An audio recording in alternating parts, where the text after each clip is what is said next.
Salom do'stlar, men sizlarga mashhur kompaniyalar nomlari qanday kelib chiqqanini aytib beraman. Ketdik. Acer so'zi lotinchadan sezgir, o'tkir ko'zli, shiddatli deb tarjima qilinadi. Adobe kompaniya asoschisi Jon Warnockning uyi atrofida oqib o'tgan daryo Adobe Grey sharafiga qo'yilgan.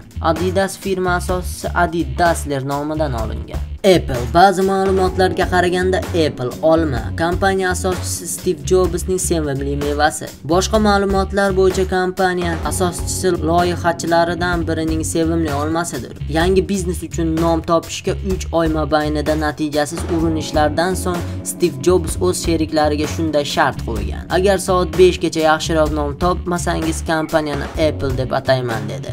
Aftidan yaxshiroq nom topa olmaganga o'xshaydilar. Asus. Bu savdo belgisining nomi Pegasus, Pegis so'zidan kelib chiqqan. Pegis qadimiy Yunon mifologiyasida ilhom baxsh, sevimli qanotli otdir.